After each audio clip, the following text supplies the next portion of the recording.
Rejection is part of life, and it's about finding your niche. You know, not everybody's going to want to see a film about snowboarding or about music or about politics or about Western Sahara or Burkina Faso. But you have to create your success, you know, because it doesn't come from heaven. It's about hard work. And if you work quietly behind the scenes and you work hard, the work will make noise. And it's about you, you know, like the cliche says, if the luck doesn't knock at your door, build a door.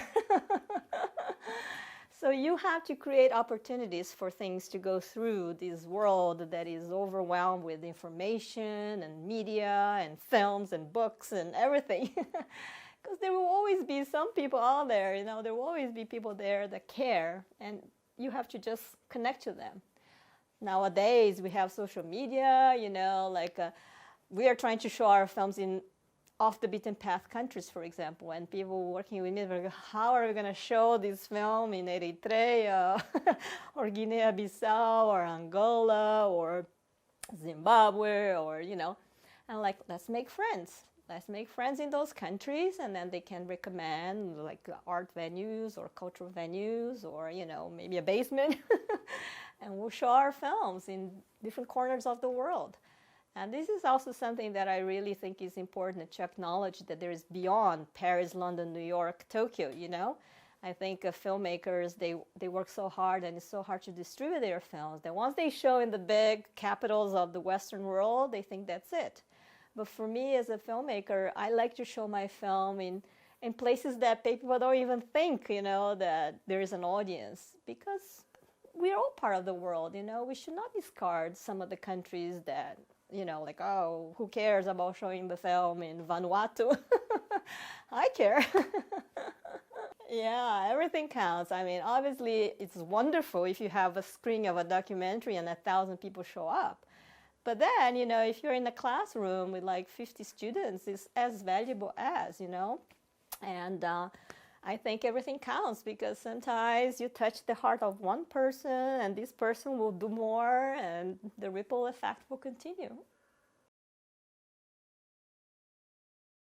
Yes, that's the other thing. When I was making films about pop culture, there was no censorship. But once you start dealing with world affairs, the world changes. And that's why I realized that the most important thing when you're a filmmaker making films about touch issues, political issues, is your independence, you know? Because if you are even connected to a good broadcast company or good producers, there will always be censorship. So nowadays, I make home movies, but I have full control. You know, I get my friends, we're all low budget, and we cut and we film and we edit. And even to screen it, you know, we're not waiting around for distributors. We find grassroots ways of showing film in the basement or in a classroom.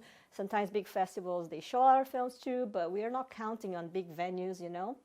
And just kind of like getting people to support and show the film in very underground way and get the message out. Because even the press, you know, like the press also, sometimes you have journalists that have good intention of getting, you know, this important information out there, but then when it gets to the editor, they will just cut it, and they'll be like, no, we're not broadcasting, you're not going to broadcast this interview, you know. And that happens with the Gaza Freedom Flotilla. Since we were the only people that managed to get footage out, I thought, wow, the whole world is going to want that, you know. But the media people, they were like, oh, we ran the story already. I'm like, yeah, but you ran the story from the government of Israel point of view.